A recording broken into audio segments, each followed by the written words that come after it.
I'm always ready for controversy. A personal locator beacon, PLB, yeah. Should you be allowed to have that safety net, or should you have an example be made of yourself? Hikers versus other types of outdoor recreation. I had a kind of a scary horse encounter. We stepped off the trail. When the horse got close to us, you could tell it was very nervous. It started to just kind of like move back and forth, left and right. Then it started to charge at us. How's it going, everybody? Welcome to Trail Tales, the very first in-person video episode of Trail Tales. I'm so excited, and my voice is not doing great. I did Backpacker Radio yesterday and talked to Zach and Chance for over 2 hours, and so I'm feeling a little hoarse, and we're going to get through it. It's going to be great because Baker Bocorny is back, and we're going to be going through some hiking controversies today, and we're going to stray a little bit into the philosophical. Baker is a student of philosophy, and it's just going to be great. And so let's just jump into it, dude. I don't need to do any plugs. Should I do some plugs? Plug whatever you want. Actually, you plug it for me. I got nothing to plug. 5-star reviews, subscribe, OnlyFans. At Trail Tales, OnlyFans. At Trail Tail for OnlyFans. Right, yeah, singular course. tail. Yep. Yes.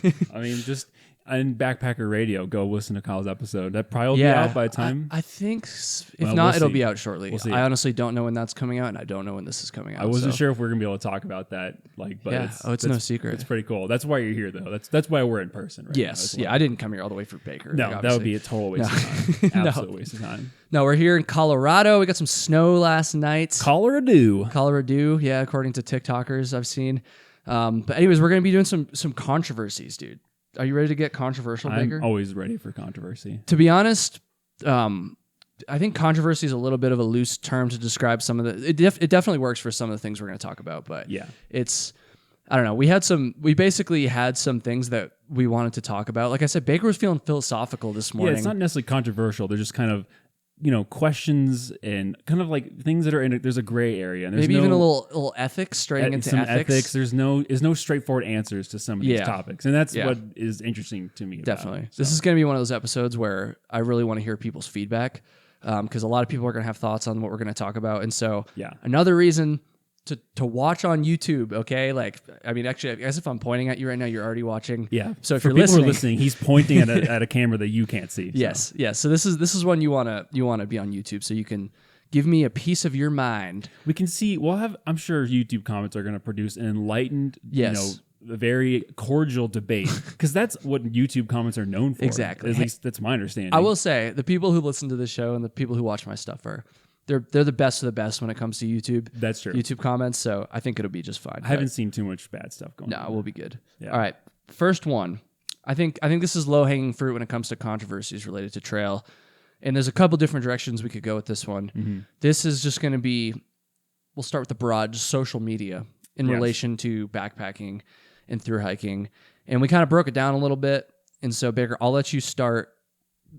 Just talk about like sharing the actual aspect of like sharing your hike and your photos on Instagram, YouTube, and all the social media stuff, and the controversy ish.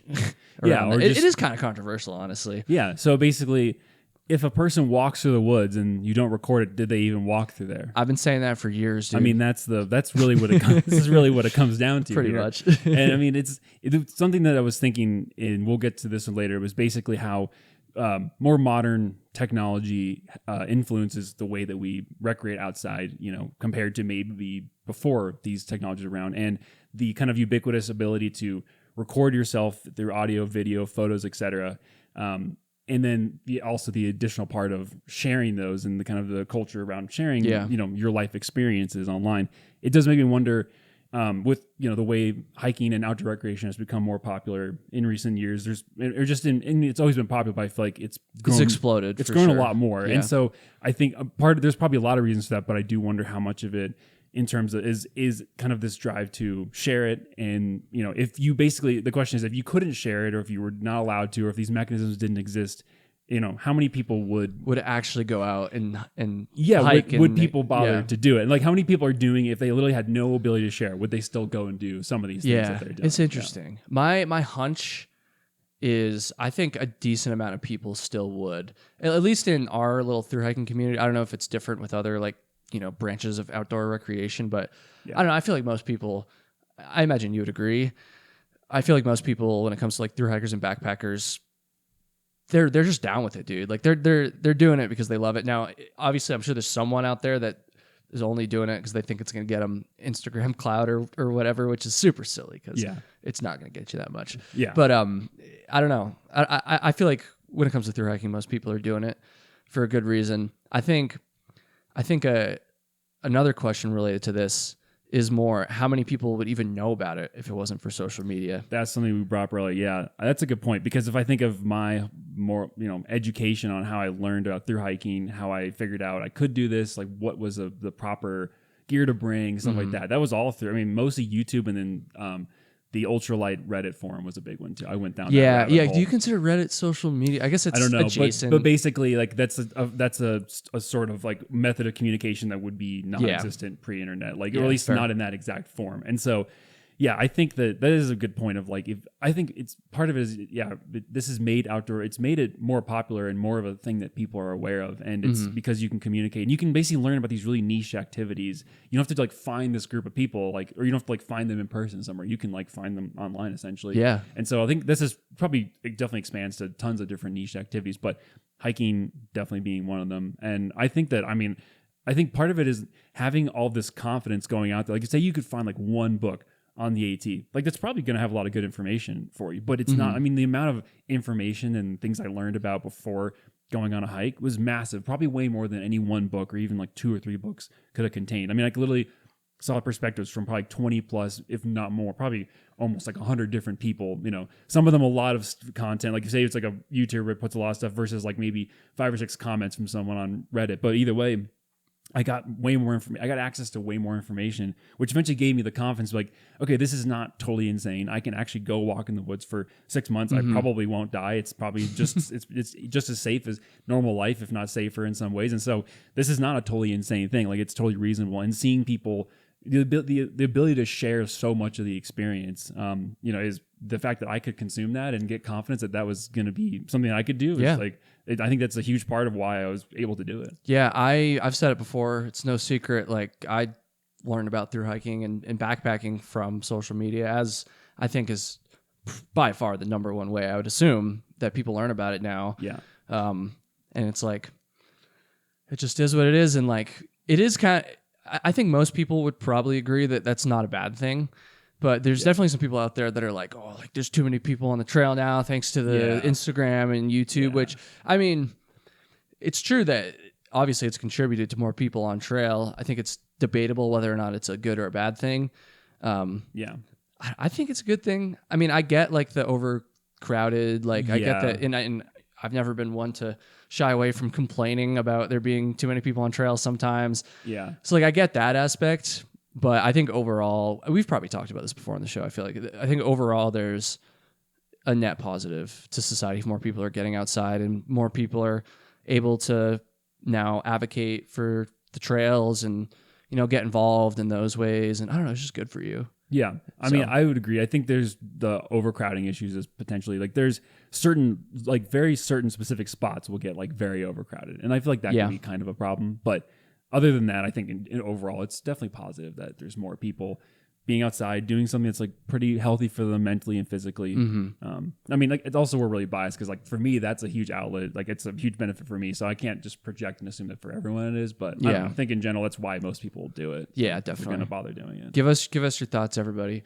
I think this is a good segue into the next controversy. So this one, honestly, is probably the least amount of controversy and just it's more philosophical, but it kind of fits under the umbrella. And this is just like the impact that human, recreation has on the environment. I'm not even talking from like, I think when we were discussing this earlier, we were really thinking in terms of like the literal like impact you're having when you're walking through the woods, like kind of the setting up your conservation tent. aspect, like the area, like just the actual wilderness. Yeah, not like a broader like climate change. Like we weren't really thinking that. We were thinking more just like literally like you sit down to eat lunch and you're having an impact on the trail. And when enough people do that, obviously it's just magnified. And it's like, it's an interesting discussion, right? And this is one that I feel like there's no clear answer. Yeah. And so definitely want people's thoughts on this one too. But it's like, what is the limit? Like how much should be allowed? Because I think most people would agree, maybe there's some people that wouldn't, but at least most people listening to this show would agree that obviously we should be able to access these areas, you know. But then there's also regulations in place. And I think most people would probably agree that there should be, to an extent, limiting, you know, where you can go or what you can do when you're in these wild natural areas. So it's like, how far does that go? And like, I don't know. It's interesting. Yeah, it's like striking the balance of, so the idea is we're trying to conserve it so that it's essentially it's an area that has less human impact, or it appears to have less human impact. Yeah. But then you're also trying to grant access to people to go there. So basically, what is the balance you strike? And there's obviously no right answer, but that's what kind of makes it interesting. And then obviously different areas strike it different ways, right? So national park they'll put like paved roads, right? So like Rocky Mountain National Park has a paved road that goes up to 13,000 feet. That's pretty uncommon. There's like maybe a few of those in Colorado, but they're like, you know, that a national park is going to build like quite a bit of infrastructure, but then they're also going to have like a lot of rangers out there enforcing things, like watching what people are doing. So if you're out there like feeding a moose, like in your, you know, if someone can see you, they're gonna catch you. Or riding a pony. Yeah, and so like riding a pony. Check out the last episode we did together if you're wondering about that. But yeah, I mean those areas, like the amount of rangers that are in an area, there's quite a few. Now if you go to like any random national forest, probably not going to see almost any law enforcement. Like you could, like it's possible, but like just the amount of kind of law enforcement per area is a lot less. Generally, the rules are going to be more lax, but also the infrastructure is less. Probably less paved roads. You may just have some like pit toilet trailheads, whereas like you'll have a visitor center at a national park that's going to have like, you know, all these signs and infographics and stuff. And then like even like wilderness areas, we were talking about this I think last night, but like a wilderness area, there's even certain things you can't do in there. You can't paraglide, dude. It's bullshit. Paraglide. I was telling the story about how, so on the Florida Trail there's several sections that are like actually proper swamps, and one of them I think is in Apalachicola National Forest. I think is where it is. It's like up on the Panhandle a little bit. It's closer to the Panhandle. Yeah. Yep. And I can't remember what the name of that swamp is called, but basically the area around the swamp is it's in a national forest, but it is a wilderness area in there. And so the wilderness areas, I'm sure people who've been to wilderness areas, like they have these signs that kind of say what activities you can and can't do. And for people who aren't familiar, wilderness areas are basically like, you can't really use like certain kind of human machinery. So that extends from like a chainsaw to like do a trail maintenance. You actually can't, they have to use like a handsaw, trail maintainers. God bless them. Yeah, seriously. It also extends to like mountain bikes. You can't actually ride a bike there. So you can hike, but you can't mountain bike. But it also extends to like paragliding. And the funny thing is that there are these kind of stock national forest signs that say like generic. Yeah, generic that say like, you know, no hang. I think it said hang gliding, paragliding, no mountain biking, whatever. But the thing is, like, so, you know, they put that like in somewhere in Colorado where there's a big cliff. You know, you probably could paraglide there. Yeah. But they literally just had one of these stock photos, like sitting in the swamp in there. And so like literally I'm walking up, like wading like up to knees in like this dark, murky water. And it's like no mountain biking, no paragliding. And I'm like, there's absolutely no way you could do either of those things. It's like a bunch of trees. Like, where are you going to jump off of the paraglide? It's completely flat. It's Florida. And it's just like the kind of just the, like, I don't know, it was just such a silly situation. I was just like, okay. I'm just picturing some guy like walking out into he's like trying to mountain bike out into the swamp. He's got his like paraglide, whatever thing attached to his back. Yeah. And he finally gets out there. He's all tired. He's like, well, I'm finally here. I can do some nice paragliding. And then he looks at the sign and he's like, oh, fuck, dude. This is bullshit. This was like my top 10 list of places to go. Yeah. I just like, I remember seeing that. It's just kind of like it's funny. It's completely asinine situation. Yeah. It's super funny. But basically wilderness areas are also restricted. So I don't know. This is an interesting one of like, it's basically like there's totally downsides of too many people out there, like leaving trash, like trampling flora, disrupting all the fauna, all the animals. Cause like, you know, when you see a moose and you spook it, it's going to run away. Or you see a pack of elk. I mean, I've totally seen, or a bunch of deer, like they run away. You're disrupting where they were going. They were trying to go to some place to like, you know, get some water or eat different kind of vegetation. Now they're expending this extra energy to run from you. I never even thought about that. That's a good example. I always go to the example of like, you know, what I said earlier, sitting down or setting up your tent or whatever. But even something like that probably a lot of people haven't even thought about. Yeah. And it's like, you know, to us, it sounds like, oh, they're just running away for a little bit. Like that's not a big deal. But there are certain animals that like their calorie intake is it's balanced very like, precisely. And so you force them to like expend a different amount, a little more energy than maybe, and they don't maybe find enough food that day. They might be tired and like a predator finds them. So obviously like, it's very theoretical, hard to tell, but it does cause an impact to them. I remember we were in Rocky Mountain National Park and going over Alpine Ridge Road, which is that big paved road over the top. And there was like a herd of elk. It was literally like 100 elk going to trying to cross the road, and everyone had stopped. Like, they were trying to let them cross, but then someone like wanted to get a better view. So they kind of jumped up on top of their car, just to get a better view. But when they did that, they made a bunch of noise and it spooked the elk. So the herd ended up splitting, and it was like kind of like they had like maybe 2/3 of it had crossed the road, but the third that hadn't basically got spooked and ran back. And so now they're separated. And they had a mixture of like, there was a bunch of like adolescents in there. And so then they were like calling to each other across the road. And I was like, we totally disrupted the flow that they were doing. Right. And so, I don't know. It's like, I don't know that it's going to cause any direct deaths because of that, but whatever. There's an impact. There's there. an impact. There's an impact. There's always going to be an impact. Yeah. And so the question is like, and I think where this is maybe a little controversial is like, how much impact is okay? Yeah. Because it's like, on one hand, we could just completely block off these areas. No human, you can't go into the Rocky Mountains or whatever. Yeah. And it's like, personally, I feel like that would suck. Like I want to have access to it. Yeah. Obviously, we don't want to be building roads to the top of every single mountain either. So there's clearly two extreme limits, and where the actual right, spot is somewhere between those. And and who knows? Because it's like, I don't know. Yeah. Personally, I mean, I feel like we have a right to access these areas. I think we have an obligation to do so responsibly. Yeah. But, like I want to see these areas, and even for the roads, like, I think it's cool that we talked about this in our last episode a little bit. It's cool that people can access some of these areas that maybe don't have the physical capabilities of hiking in to see them. Yep. And so it's like, I don't know. And then there's the whole other part, which we haven't even gotten into yet, which is like, technically, people are going to hate me for this. Technically, we are animals, and this is our world too. So it could be argued, which I'm not even saying I agree with this, just to be clear, but it could be argued that anything we do is still like natural, right? Because we're animals, we're here too, just like the moose, and so technically building a giant highway to the top of a 14,000 foot mountain is nature in a way, because we're a part of nature, and it's our doing. So I don't know. And I think the counter argument that people would probably bring up is that, but we have the ability to modify the environment beyond the extent that pretty much any other species does on Earth. But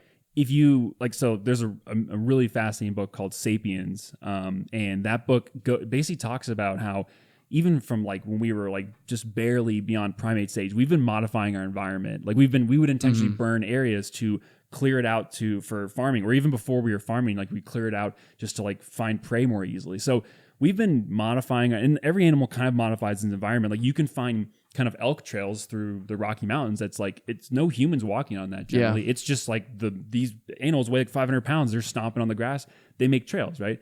Humans have been making trails for as long as we've been walking around. So that for basically all our entire existence. So chemtrails. Chemtrails. Yeah. Now we make the trails to the sky. Yeah. But I mean, it's basically like, I think the argument against what you said would be, we're modifying it to an extent that pretty much no other species can, but we also have always been modifying our environment, and every animal to an extent does modify I was going to say, and every animal has something unique about them that other animals can't do. Yeah. So. Well, like beavers modify their environment. Oh, heavily. Yeah. Oh, good point. They cut down tons of trees. Those back fuckers up the destroy water. trails sometimes. I mean, they do. They cause huge problems, but they also create environments for other species that are like symbiotically need like kind of like this really nice still wall. I don't know a ton about beavers, but I know that the areas that they dam up, there are other species that take advantage of that really still water that they prefer to have instead of the fast flowing streams. And like, I think there's like fish that like, they're young. Yeah, I can imagine. Hatch spawn there and stuff like that. So, I mean, there are animals that heavily modify their environment, but obviously humans, of any species on Earth, of any animal on Earth, we it is different. By far do it the most. Yeah. So it's where it's like, and we also we can we have other ways of surviving too. And if you also think of, so beavers do it for survival, they need to do that. Recreation is technically an optional thing. We don't have, there's no survival reason that we need to be building a road through the Rocky Mountain National Park, right? And disrupting elk. There's absolutely no survival reason. Beavers, if they couldn't build a dam, they probably would go extinct. So that's where it's like we have the ability to recognize that And then also we can have other ways to survive that don't require that. So then we have to kind of decide what we are comfortable doing. And so that's where like this is the weird part of being a human, is that we're come from monkeys and now we're here, and now we have to like live with this brain on this, in this weird situation that we didn't build ourselves. Look at this guy. He's so much more than just talking about ultralight, and he's got some deep thoughts. I mean, they're deep uninformed thoughts. I like it. This is stuff that hasn't really been touched on too much in the show, so it's cool to talk about. This is the stuff I think about when I'm walking around the woods. I'm like, should I be here? How much different am I from just a primate or whatever? But, it's true. I don't know. Okay, so this next one, let's do one that is definitely like, I mean, I think people understand probably like the controversy related to what we just talked about there, but this one's much more clear cut. Yeah. I don't know if this is something that's been talked about on the show, maybe at some point, but anyways, this controversy is through hiking with kids. Like taking your kids on a long through hike. And let's give a huge disclaimer here. Massive disclaimer. Neither one of us have kids. Nope, no kids, not even pets. Not build yet. Some sort of similar extension. No kids, no pets. I haven't talked to a kid in 5 years probably. Yeah, I have a nephew now. I'm not even allowed near kids actually, for that matter. So Right. That was an issue. You texted me, are there any children that live kind of nearby your house? And I had to go to all the neighbors. It was really, frankly, embarrassing. We had to do the Backpacker Radio episode further away because there's studios next to a school. Yeah, it's kind of awkward. It's brutal. I think they felt a little uncomfortable. They didn't know that going in, but they were like, well, they really needed that guest. Yeah, so Zach brought his kids into this. It was a whole dude. Yeah, anyway. that was like, I got a little spicy there. But. No, that's not true. But it's definitely a little controversial. Through hiking with kids. Anecdotally, I will say I feel like just from talking to people, it seems like more people are like cool with the kids, or even cool with the kids being not cool with the kids being on trail, or think that through hiking with kids is like a good thing, like a cool thing. But I know there's some people that maybe take a little bit of an issue with it. I'm not gonna lie, and by the way, for everybody watching and listening, I'm not trying. This isn't me trying to like call out any vloggers that have done their family thing. Like I'm not trying to tell anybody what to do here. But I don't know. I just think about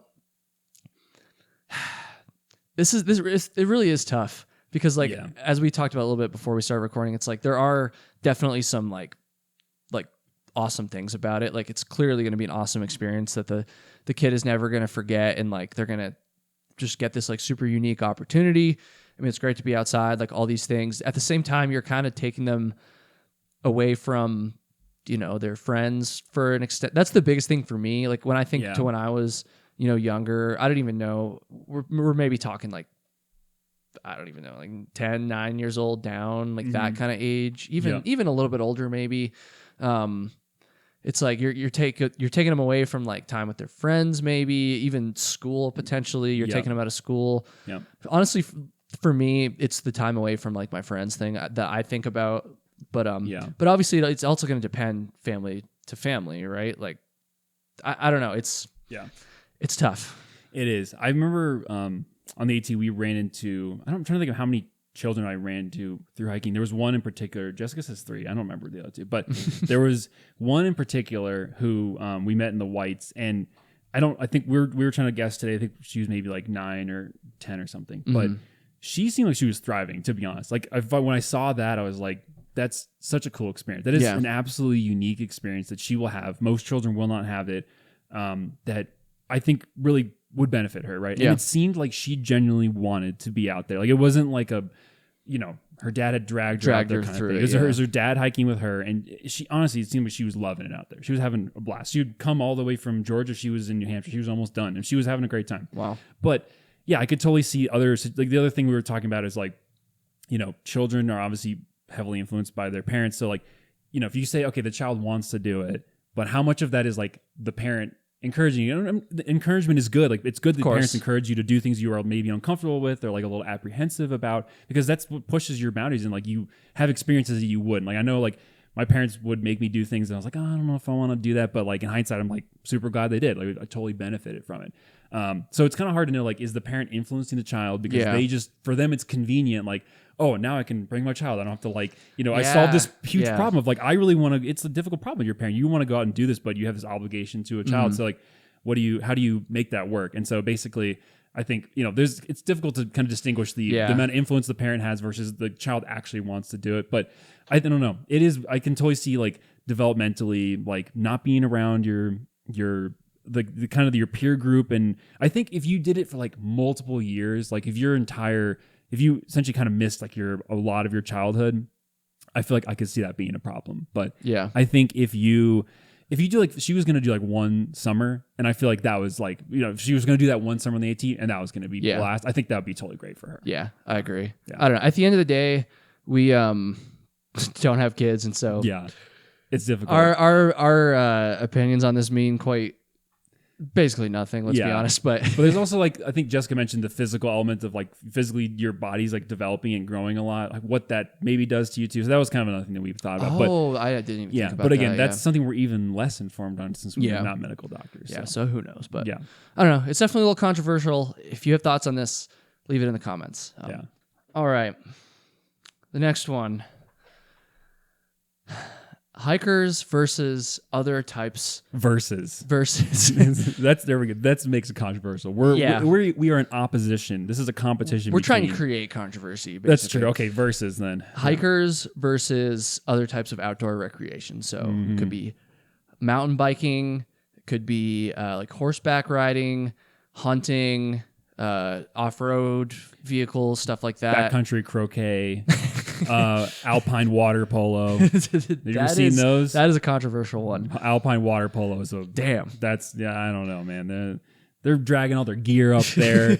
No one wants to go up there and see a bunch of people in those funny hats and like the nets. Like, come on, guys. It's like they're just splashing around. I'm trying to sit there and enjoy lunch and just the thrashing in the. It's such a violent sport. The water's going everywhere. Yeah, that's tough. I mean, geez, guys. I want to see an AI generated image of Alpine water polo. Yeah. Please, someone send that. How about people ice skating on frozen alpine lakes? That one's actually real. That's actually really cool, though. Yeah, like I think that's cool. That's actually just cool. I've never done it. I want to. Yeah. Or how about paragliding? Paragliding's pretty cool, though. I agree. Yeah, but I don't know other types. Yeah, I mean, you got to share the environment. You got to share the trails, even. I guess. Yeah. Maybe paragliding, not so much, but paragliding less so. I mean, we've all probably had moments. Maybe not if you're strictly an East Coast hiker, because the trails there tend to be hiking only.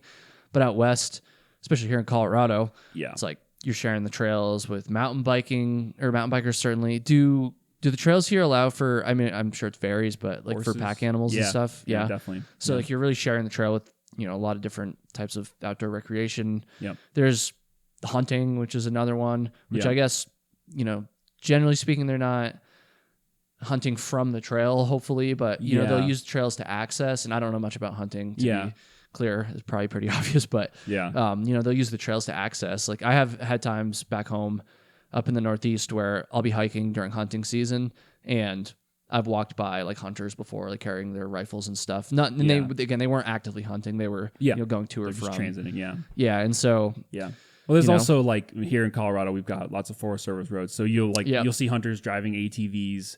That's more like even off-roaders will do it too. But basically, like sometimes you have to use a Forest Service road to hike on, or you're hiking near a Forest Service road and you just hear the loud. I remember in Colorado when I was there back in 2021, hiking the Collegiate Loop. There's a number of times where we could see off-road vehicles. Like, I thought it was kind of cool, honestly. Yeah, but I mean, it's going to depend. Like if you're road walking on a Forest Service road and a side-by-side goes ripping by you and splashes you and runs you off the trail, then or even a mountain biker for that matter, if you're on single track or something, like that's probably not going to be great. I'm sure there's lots of people listening. I know there's at least one person in this room that's had that experience.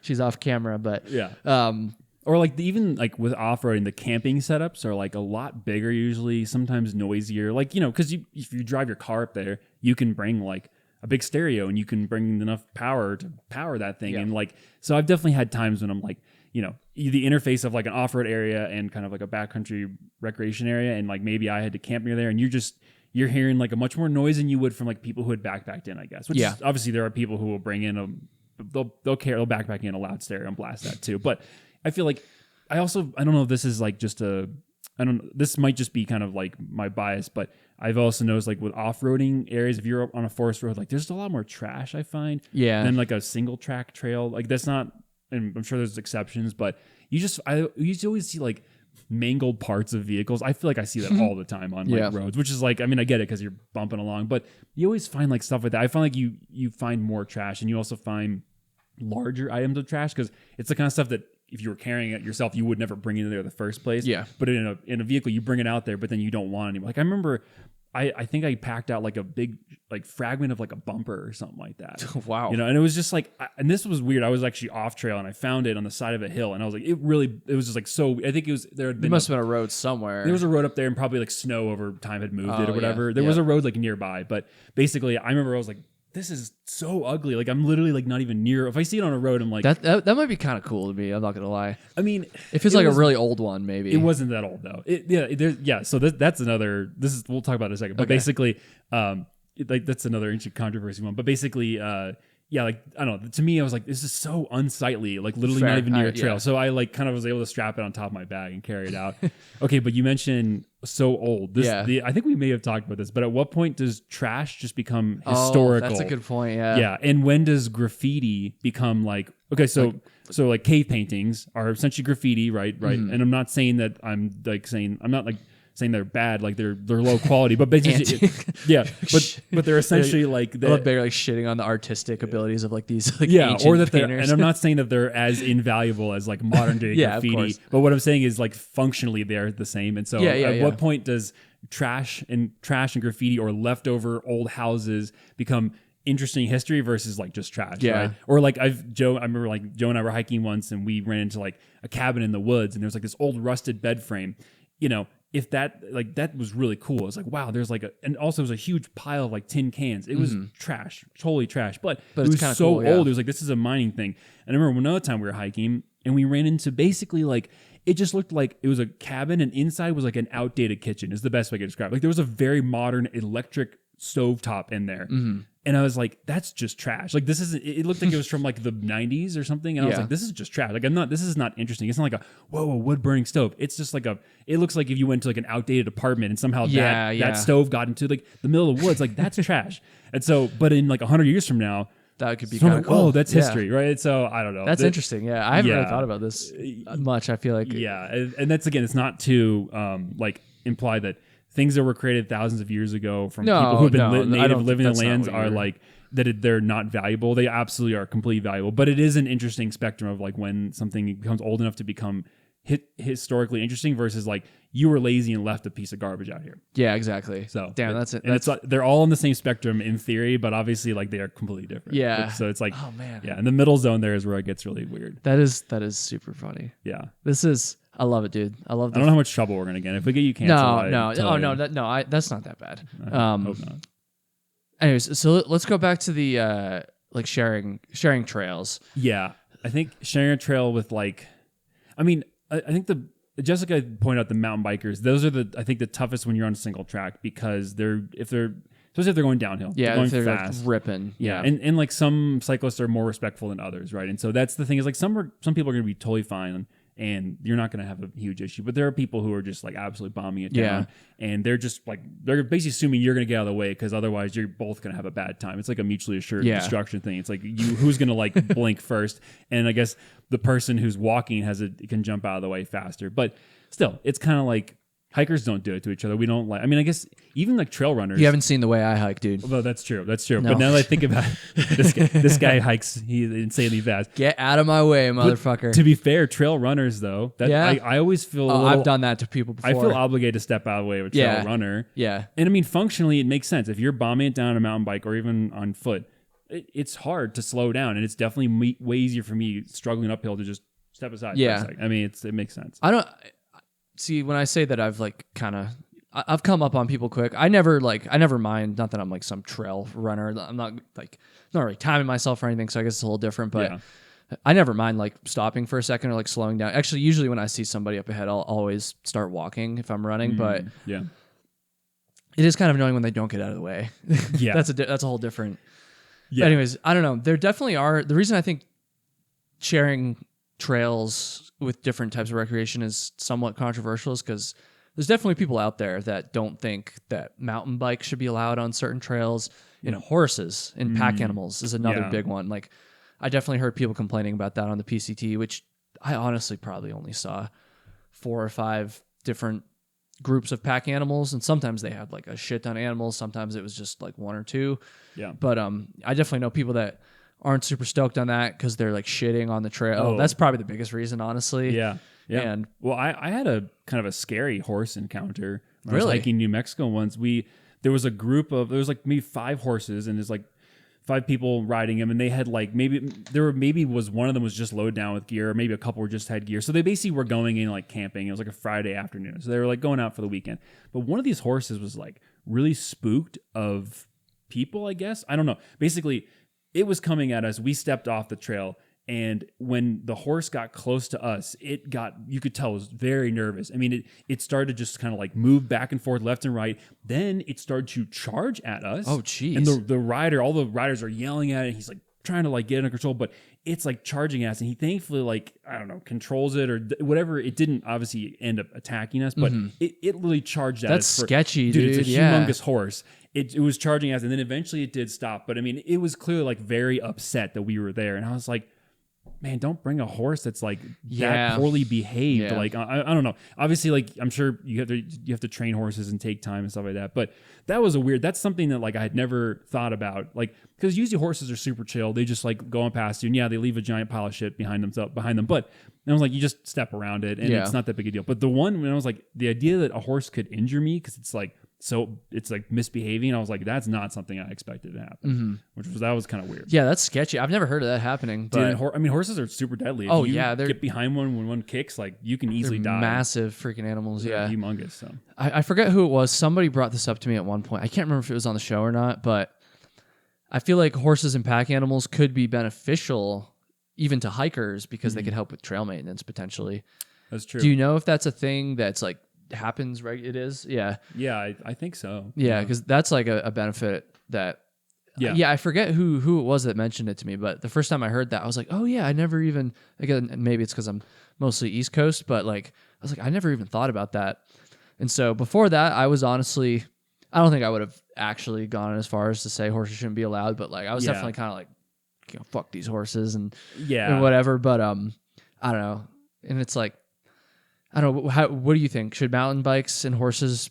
What do you think? If Baker was the ruler of the universe, what would the rules be? I couldn't say that they have any less right. Like people who are not hiking have any less right to be out there than I do. So yeah. I mean, but what about motorized? What about a dirt bike? Yeah, I know it's totally arbitrary, right? Yeah. So, but I guess for some reason motors bother me more. I think it's just the sound, but that's just me. And maybe there probably is more impact too. I mean, let's be honest. So. I think. I mean, horses do cause, and mountain bikes do cause a lot more damage than walking, like just to the trail surface. But yeah, I mean, I guess, I don't know, kind of the way we have it set up now where there's certain places that are designated, like you are allowed to motorbike, and then there's certain places you can't. Like I guess I like that. And then obviously it's going to be the debate of which trails are allowed to do what. But I don't know. I like the fact that there are trails that you really you can only access non-motorized, and then even trails you can even take a mountain bike on, like just a human powered mountain bike. I like that, like in wilderness areas. I do like that as well. But that I guess that's going to be skewed because I'm from the perspective of the mode of transit that can access everything. There's no dirt road that you can't hike on that you can only drive a car on. You know what I mean? So it's kind of difficult. If I were like a dirt biker who could in theory do a lot of single track that they're kind of disallowed to be on, I probably would feel different. But I guess just selfishly from the way I like the fact that there are trails I can go to that I know I'm not going to see any other. I'm not going to hear like this super loud gasoline engine blasting past and blowing all the exhaust at me. So I don't know. I feel the same way. Yeah, even though I don't love getting run off the trail by horses. That's dramatic. That's not what happens. But that kind of happened to me. It was scary. Oh well, yeah. I mean, it was, but it's rare. Most horses are super chill. Like, and you guys just got to be respectful for them and not be not be loud. But I don't know. I kind of like it. Pack animals are. I mean, we've been using pack animals for all of for most of human history. So it's one of those things of like I can't say that they shouldn't be there. And also, and I think about it in the Grand Canyon, you're talking about like moving stuff around. I remember in the Grand Canyon, there's like a kind of a ranch down there, like a hostel you can stay in, and they use pack animals to get all that stuff in and out. I mean, what would I rather have, like a giant helicopter coming in and like drop it, or like, I don't know. So I think I'd probably rather see a line of burrows than like a helicopter flying overhead and dropping. That can be kind of cool though. Have you ever seen it? I mean, it would be cool to see once in a while, but if it was like literally like constant, every day, I was just like a helicopter coming in, dropping stuff. Yeah, so. I believe they do that a little bit in New Hampshire in the I was huts. thinking about the whites because I know they Yeah. like drop in like the fuel for the season at the huts, Probably. but then it's just the crew, crew. the folks that work at the huts, they do haul in a lot of shit. Right, they it's haul not in a all lot. helicopter. Yeah. But I think they do helicopter for some shit, but I'm not exactly sure. Yeah. So, have I ever told the story about how I almost worked crew? No. I can't remember if I've ever told this on the podcast, but all right, since we'll go on a little side tangent real quick. Between my junior and senior year of college, I was like looking for a job, and I applied to be a member of the crew in the huts in the White Mountains. Yeah. And my understanding is that it's actually not like an easy job to get. Like it's actually pretty competitive. Oh, I bet it is. Because I think there's 7 huts, and each one has a handful of employees, and it's like a very highly sought after job. It doesn't pay very much or anything like that, but it's just like a cool the thing. work environment is so unique. Yeah. And I was like, fuck it, I'll try, dude. And so I applied, and they actually like got back to me, and they were like, hey, can you come interview? So I was like, oh shit. Like I made it further than I thought I would. Yeah. And I drove all the way. I was just excited about it. And so I drove all the way from Potsdam, New York to Pinkham Notch to do an interview in the middle of the winter when I was in college, which was a good like 5 or 6 hour drive. But anyways, I didn't get the job. Yeah. And I was a little bit, excuse me, I was a little bit bummed, but I was like, whatever. Like I know it's competitive. I think if I had some wilderness, I think if I had taken like a wilderness first aid course in the past, or had any knowledge at all about wilderness first aid, which I had 0, I think that I probably would have. I think I might have gotten it. But I didn't. But anyways, I didn't get it. And then flash forward a few years later on the AT, and a bunch of us stayed at Lake of the Clouds and did a work for stay there. Yeah. And so I'd been to a lot of the huts before, but I had never stayed overnight and witnessed like the dinner and like all the shit that they do for the guests. Yeah. And like I was just sitting there in the background watching this, and I was like, dude, I'm so glad I didn't get that job. It's a ton of work. I did not realize, and maybe this is another reason why I didn't get it. Maybe they could just see that like I didn't have the personality for this or something, but like you're putting on a performance. Oh yeah. Basically maybe it's different hut to hut. And again, this was a number of years ago now, but at least at Lake of the Clouds, like they were putting on a full performance with an audience of all the guests, and they're feeding everybody and doing all these things. And I would not have liked that. I would not have, I would have been down to like live in the mountains and like hike, and even like the cooking and stuff. Like I would have been, good with that, but the hospitality aspect would be the entertainment aspect. Yeah. Like I just remember sitting there, like kind of off to the side, like watching this and just thinking like, that it was that close. Yeah. I almost had to do that. I remember thinking that too, being like, wow, that sounds like so glamorous, or kind of enamored with the idea of that. But then also seeing them carry the stuff up on those huge things, I was like, that looks brutal. I mean, I guess I would probably get over that. Yeah, I was okay with that, I think, which is a lot easier to say than to actually do it. But the performance, like the hospitality performance aspect, that is like, I mean, it's something I wouldn't expect. In a job application for that, I wouldn't, think like, oh, this is what I need to be able to do that. I need to be able to put on a show every night. But that is part of the vibe there, which it's kind of cool. It's a really cool thing. They're nice though. It is a cool vibe. I was at Lonesome Lake Hut over the summer. I was just doing like a trail run. Yeah. And I like popped in, and I was like super sweaty, but I wanted to read their logbooks to see if I could find my name from years past, because I've been there a couple times. I was really looking in 2018, honestly. Yeah. And I was like scrolling through. I must have not signed it or something, because I didn't see my name, and I didn't see anybody's name that I recognized. Okay. Yeah, but I was dripping sweat, and so like my sweat is just like dripping on the ground, and like I'm trying not to get it on the logbooks. Yeah. But I felt really bad after, because they were like in the middle of like talking to some guests and stuff too, like the workers. And so after I was like, yo, I'm sorry, like can I clean it up? And they were super nice about it. They were like, oh, like it's fine. And they're probably used to it. You're like in the mountains, like of course people are sweaty and stinky and stuff. Yeah. But anyways, that's funny. Okay, so next controversial thing. I feel like we probably can cruise over this one because it's been covered extensively on the show, even just between us. But it's just so controversial that we got to include it. Yeah. You know where I'm going with this one? I mean, I can think of 2. Yellow blazing. Yeah, exactly. So yellow blazing, obviously super controversial. Everyone's got an opinion on it. I have some strong. My opinion has softened over the years. Yeah. Back when we first met on trail, I was quite against it. I mean, I still don't want to do it myself, but like, I don't know. I don't care as much anymore, basically. Yeah. I think it's kind of lame, but it's not like the end of the world or anything. But that's just me. I don't know. We've talked about this so much. We have, but I mean, I know that you were definitely like.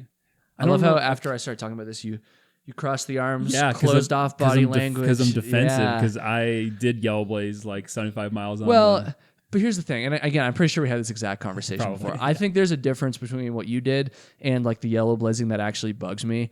Because like it kind of makes sense. Like Jessica, actually, you should just tell the story. Yeah, but basically, like entering the Smokies, I had a really bad tendonitis in my ankle, and so I ended up going through. Oh, Jessica's saying it's my toe. Whatever, I don't know. It was something. I had a lot of foot and ankle problems in that section of the trail, and basically, I was like I couldn't hike, and so we got to the southern part of the southern end of the Smoky Mountain National Park. And then I got off trail. We were going to a family wedding anyway nearby, so I just got off a little early, rested up there. Jessica continued hiking and then picked her up. We went to the wedding, and then after several days, I was feeling better. We got back on trail, and I decided to not go back to where I had got off. I decided to just go back to the end where she had got off and continue with her. And so basically, I was at that point just giving up on the idea of the continuous straight through hike. But for me, it just was like I was going to spend probably several weeks trying to catch up to her. She was healthier than me still. I didn't want to try to push myself after I was still kind of recovering from this. It's just like, it would have just kind of ruined a lot of the hike. It would have been a whole several weeks of just us being apart. Yeah. Just like a couple days behind apart from each other, but just not near each other. And it just wouldn't have, I don't know. So I was like, in the end, I was like, I really, going into the hike, I was totally wanted to be more pierced with it, wanted to do the continuous through, but it just was like, it just didn't make sense to me. And I had to just kind of accept that. And that's what I chose to do. So that's like a circumstance where like, I don't even really consider that yellow blazing, I guess. Yeah. What I think of, and actually another example that I've used sometimes of what is not really yellow blazing is, I remember talking to a hiker at some point where, how like on the AT I'm pretty sure we had this exact conversation on a previous episode a while ago, but how there's sometimes like one town that can be accessed from multiple road crossings. Like I remember I talked to someone who took a shuttle back to the trail and they didn't realize that they were going to the road crossing that was actually like, 10, 15 miles ahead of where they got off the trail. Yeah. And so rather than being like, oh, actually, can you drive me all the way back to this other spot because I made a mistake? Rather than doing that, they were just like, okay, I'm just going to get back on trail here. Like something like that, like I get it. Yeah. When I think of yellow blazing, I think of people who are just like consistently skipping and they don't really have a reason, they're just like, oh, like they just don't like hiking that much. They kind of just like the culture and they like the town fun. They just want to hang out, like they just want to be on like the walking woods party that is the AT, but they don't want to like they don't want to put in work. Put in all that work to like be going through the whole thing. So they're just like, oh, there's that group of my friends are up there. I didn't feel like hiking the past few days. They're ahead of me now, so I'm just gonna skip ahead. Or like, oh, the conditions are gonna be slightly like it's gonna be a little bit hotter today. I'm just gonna skip ahead. Yeah, I could just skip ahead to the next town. Meet them. They're gonna be on the next town. I'm just gonna meet them. And here's the thing: people are gonna argue like, oh well, but it doesn't really matter. It doesn't really impact you, which I will definitely concede that it doesn't really impact you. Like it's not a big impact, but I think that it does impact other hikers in a small to a small degree. Mm-hmm. And the example I think of here is you get to a hostel, you've been putting in work, you've been busting your ass on the trail, and the hostel is full. And there's people in there that just skipped up and have been skipping up. And so that is, in a way, impacting you because now you can't stay at this hostel, And again, are you entitled to stay at that hostel just because you hiked a certain amount? Probably not. And so, I'm not going to say it's like a huge, huge impact, like a huge deal, but I do think there are like small little impacts like that. Or you get to a campsite that's like just crowded out with a bunch of people that have just been skipping and just hanging out at campsites all day, and they're taking up the best tent sites. And again, public land, they pay taxes on it just like you. So I wouldn't say that anybody is entitled to that campsite over anybody else, but you can understand how it could be a little bit annoying. Yeah. I guess is probably the best way to phrase it. It's just a little bit annoying sometimes. No, that's interesting. I never thought there is an actual impact to the people. Yeah, and it's very small. But it is small, but there's something. And I do think the other thing is it depends on how you represent what you're doing out there and how you describe. Like, I'm doing a through hike. Well, if you're intentionally skipping like 50 plus miles at a time because you just feel like it, it's hard. For me, it's like, I don't know if you should be calling yourself a thru hiker. Like, yeah. Oh, that's the whole other discussion. Is like, yeah. who So like, gets to wear that bat? How do you represent like what you're doing out there? So if you say like, oh, I'm just kind of like skipping along section hiking, I'm probably not going to be as mad if I talk to you for an hour and find that you've skipped like several big chunks just because you didn't feel like hiking them and you didn't have like a really particularly compelling reason because they weren't closed or you weren't whatever reason. Then I'm gonna be like, okay, I don't know. Like it feels like you're kind of falsely like portraying what you're doing out there. And again, it's like, what is a thru hiker? You were talking about this on Backpacker Radio. It's hard to define what thru hiking is, but I would say that's not thru hiking. Yeah, it's tough. It's a controversial one. It always is. I don't know. Anyways, okay, so this next one, this is another like philosophical one, kind of. Ooh. So this controversy would be just like technology advancements when it comes to gear and I totally butchered that. Just advancements in gear and technology when it comes to trail, I guess is a better way to say it. So that could be anything from GPS technology, phone technology, all the way down to just better gear. Better fabrics, DCF. I mean, DCF is like amazing technology. Yeah. And I think the way that we kind of phrased this when we were planning was, would you still go backpack and thru hike if the gear wasn't so good now? You know? Yep. Which is an interesting question because obviously like we try to save as much weight as we can. Like that's a big deal for us too and a lot of people. And if you had no choice but to carry like a super heavy 50+ pound pack with like this kind of, shitty gear, for the lack of a better word, compared to now anyways. Yeah. Would you still do it? Yeah. No, I mean, I think there's a lot of things. Just keep talking. I'm going to reset the camera. The thru hike, I think, would be pretty, I don't know. Doing a thru hike would be pretty tough. I don't know that I would sign up for it, right? And I don't know if I'd sign up for a hike that long. Yeah. I don't know that, when I think of like the off-trail stuff I've done, I really don't think I would attempt a lot of those things, or I certainly wouldn't attempt like the mileage I'm doing or the distance that I'm going to try to cover, because doing off-trail stuff with a super heavy pack is really challenging. Also, when you're off-trail, you are more exposed to like the fact that you're in a remote place. You cannot, get yourself out as easily. So the idea of having like, I don't know, super reliable clothing that's going to keep you warm and dry in adverse conditions. Like, I mean, people like, they didn't have Gore-Tex like however many years ago. They just had like, the insulation was not nearly as good. Tent fabrics and like shelter fabrics were not nearly as good. And then also just when you're off trail, the whole navigation aspect of not having to only use paper maps. I mean, when I've done off trail stuff, I've tried to like actually use my GPS as little as possible, because part of the fun and the appeal of it is trying to navigate, like just actually navigating it myself, and is with as little like just helpful intervention as possible from technology. But what I intentionally leave my phone at home and say I'm just going to take this set of paper maps and do it, I don't know that I would. It feels like at this point we have the technology, and it feels like taking a risk that may or may not be worth it. So, and also would I do it without some sort of satellite device to be able to call for help from?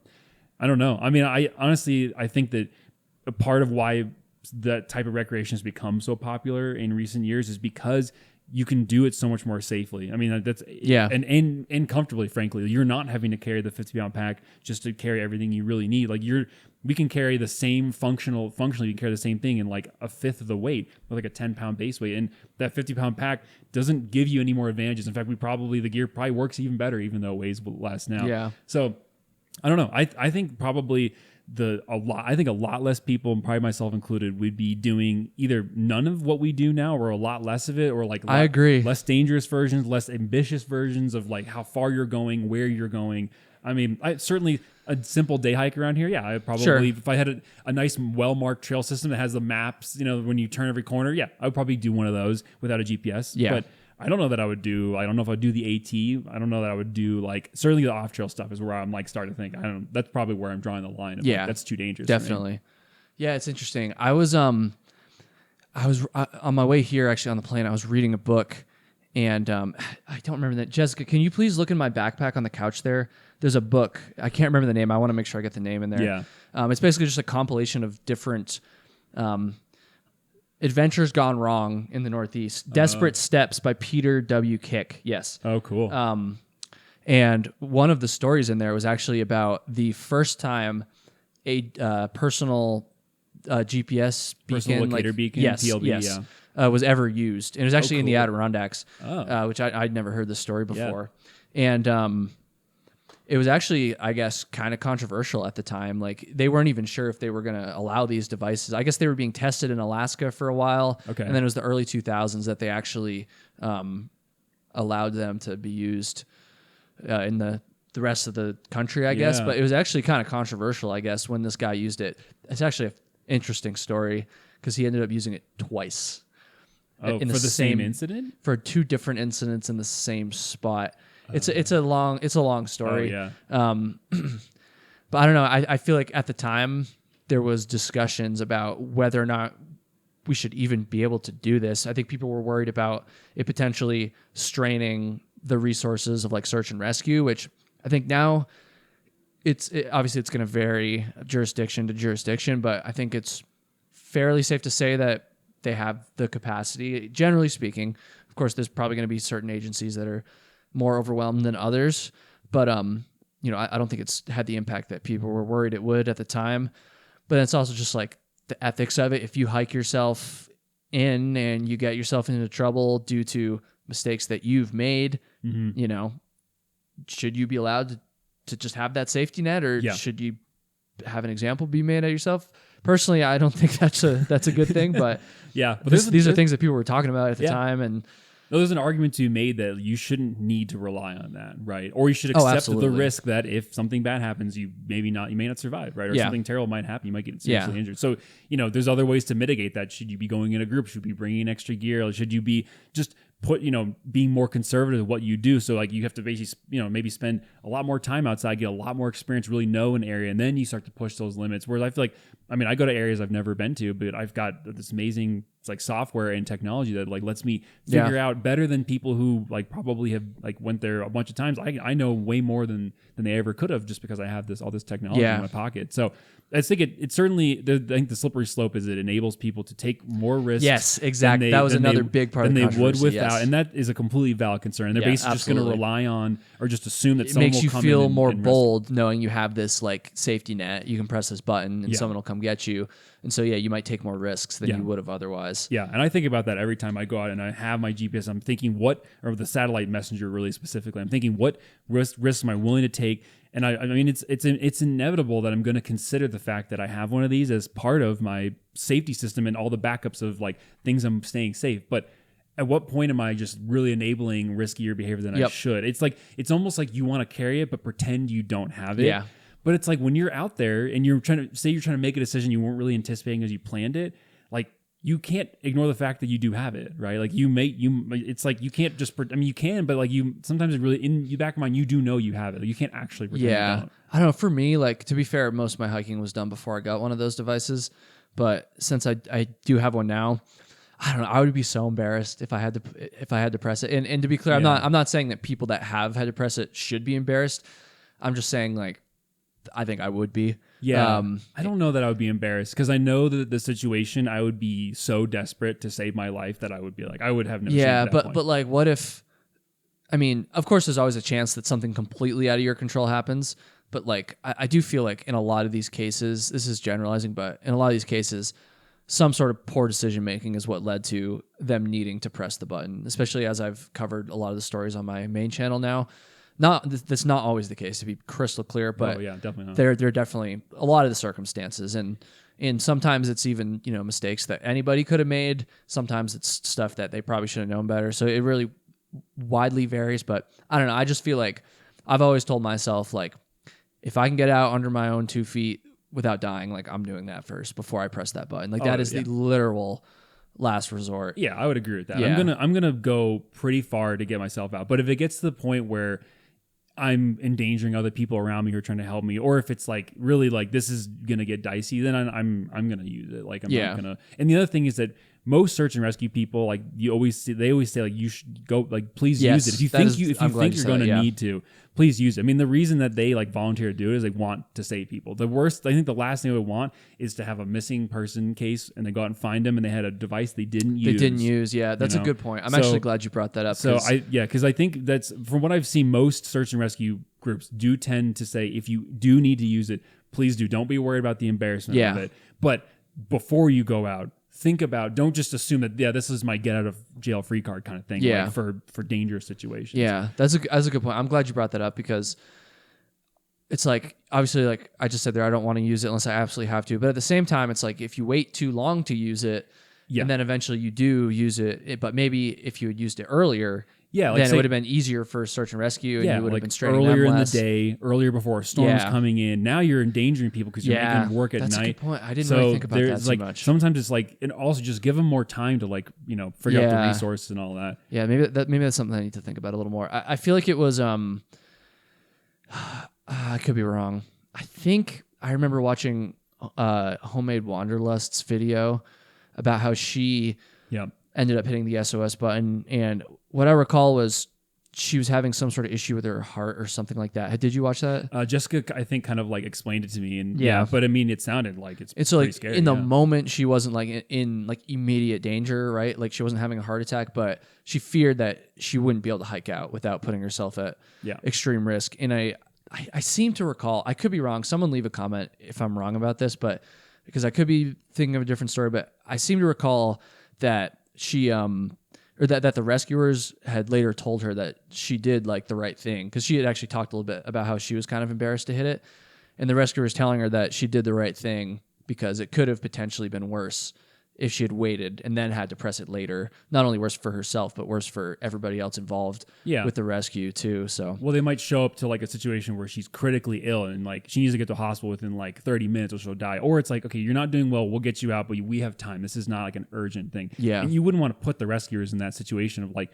what do we do? Do CPR, try to get a helicopter, versus like, okay, she's probably good. Let's like try to transport her to some place. And it's just, you're putting less stress on them. Yeah, exactly. You mentioned the like a lot of times it comes down to people making poor decisions, and like that's what why they end up. You'd be embarrassed if you made a poor decision and then you had to call. Yeah. But like, what justifies as a poor decision? Like, was your decision to go out there in the first place a poor decision? Like potentially if the weather's bad. But I mean, like, what it's like some of the like the off trail stuff I've done, like it's like maybe big loose rocks, like, and I'm choosing to do an off trail hike. I could have done a hike that's nearby on a trail, but I'm like going down some gully, there's loose rocks. What if one of those like fell, I broke my ankle, I'm stuck out there, and I have to call for help? Was that a poor decision? Was the fact that I was out in that place in the first place a poor decision? Well, that's where it's like there's it's not crystal clear, right? There's definitely it's a gray area for sure. Yeah. I think in New Hampshire, I could be wrong about this, but I think from reading that book, in New Hampshire, they assess it on a case by case basis in terms of whether or not they're going to bill you for the rescue. So, I think that's the case. Like, I think if it's purely just bad luck, totally out of your control, then they're not going to bill you. But if they determine that you made poor decisions, unreasonable decisions that led to it, then they're going to bill you. I think it's some sort of system like that. And I do feel like more often than not, it's poor decision making that leads to these things.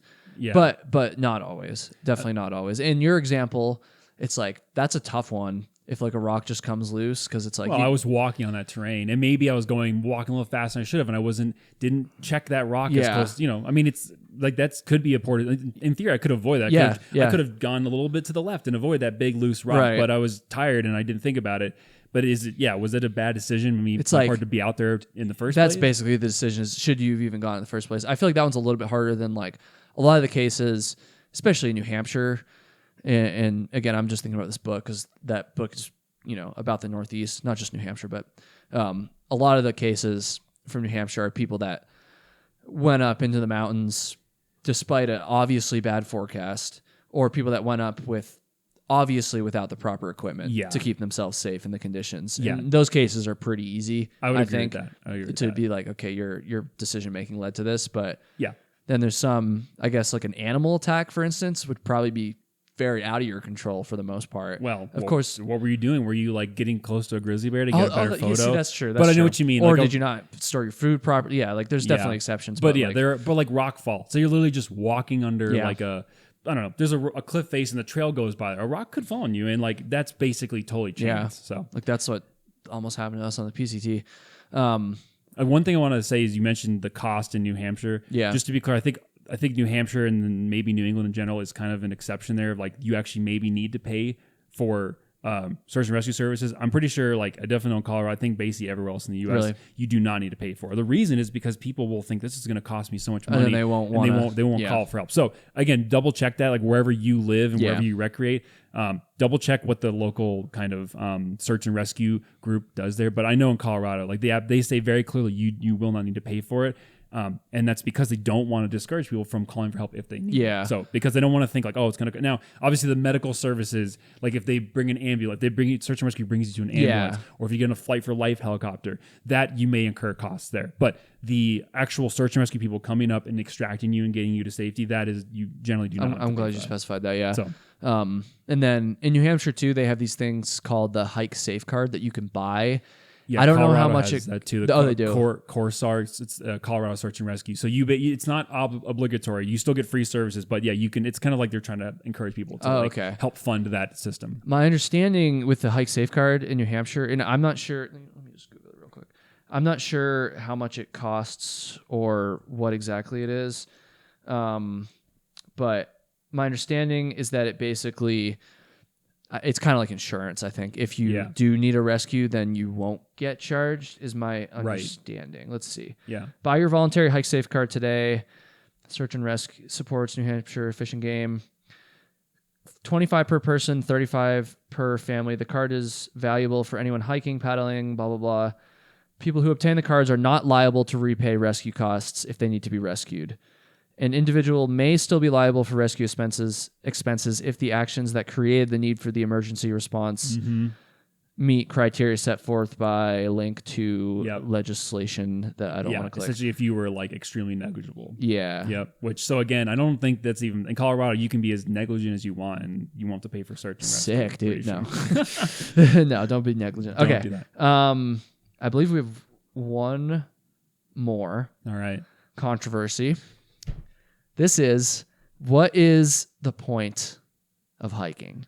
And so is it about going out? Because people, basically where we were coming from when we came up with this one for everybody listening is, everyone has different reasons. And you see comments a lot online. People will be like, oh, like, why is this person hiking so fast? Like, they're missing the point, which is to like take in the scenery.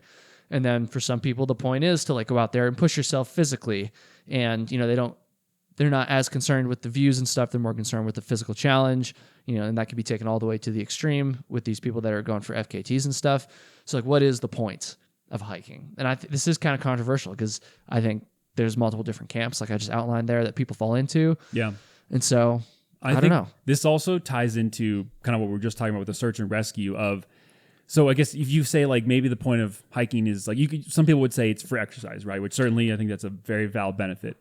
But you are like going out and creating a much riskier form of exercise, and you could walk those miles on a treadmill. You could walk around your neighborhood, which maybe you will get hit by a car, so maybe it's actually less safe. But basically, like, if you're, there's safer ways to do it. There's safer ways to get that. If the goal is just to induce physical activity in your body because it has health benefits, there's safer ways to do it. So like, why are you going out and you're literally you're creating so much more risk for yourself when you could induce that in a different way? Yeah. Now, that's not me saying that I think hiking is pointless. Of course. These are the weird thoughts that I have in my head. No, I mean, that's just kind of the theme of the episode. Yeah. Isn't it? Just like playing devil's advocate a little bit. And so that's one thing I think about. I also think of like the cost of getting to a trailhead, like you're going to spend time driving your car or you're going to travel to a different place and all that. But, you could have probably you could walk those same miles somewhere near your house, probably, right? Yeah. But obviously, so it can't just be about like the physical aspect of it. Like there's some element of the scenery and where you are, right? Because otherwise you could do that anywhere.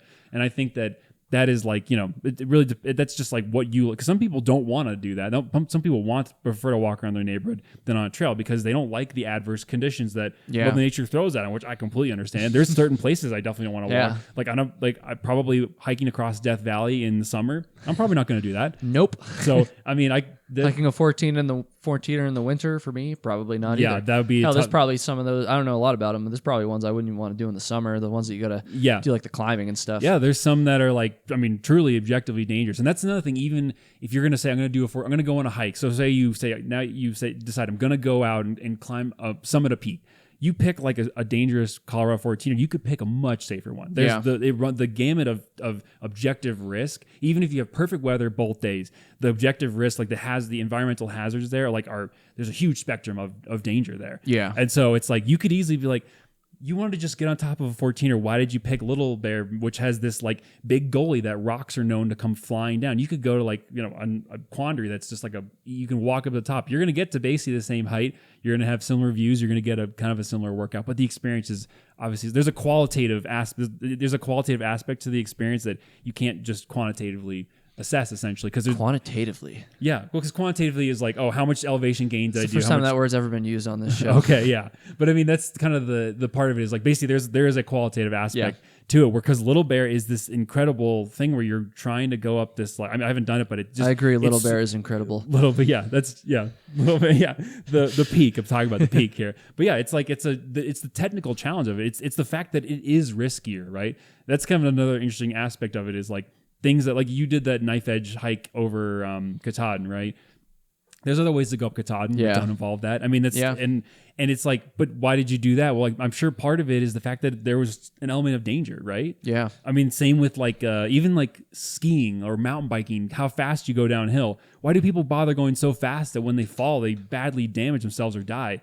It's because going fast downhill is fun, right? There's like it's the fact that it is dangerous. And you're kind of on the edge of control, and I think for people who are like especially hiking like 14ers and stuff, there's like the managing the risks is like an actual, people enjoy that. They enjoy like the evaluating risk, deciding what's safe to do, what's not safe to do. Kind of, that's a big part of it, I think, too. Yeah. I don't know, that this is maybe kind of branching off from your different hiking styles, but in terms of like, it is like, what's the point of it? Like especially when people, I think for me, when I start to like really think about it is when people get injured, even just an overuse injury, right? Like, why did I choose to do a 20-mile day? I could have done 15.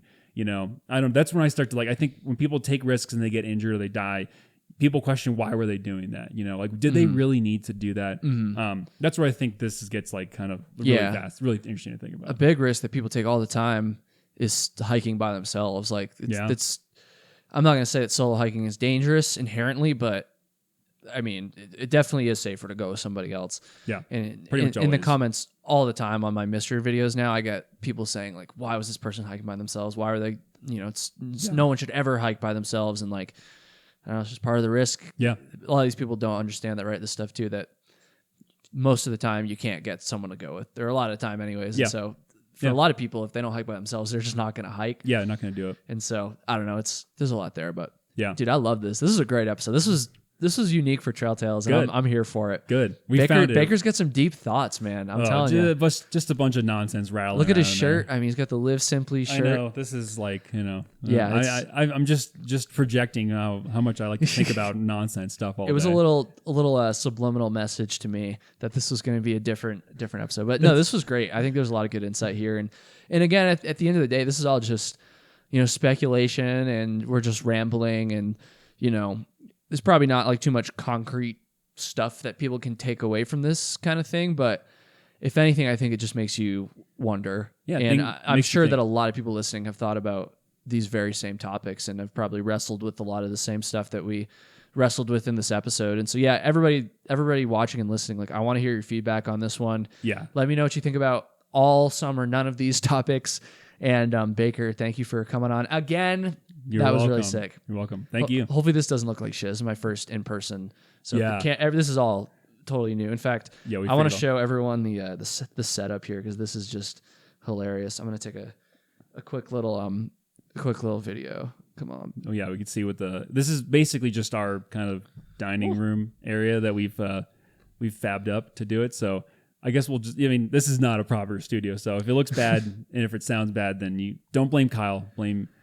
Look at this. Blame us. Yeah, here we are. We got one actual camera on a tripod there.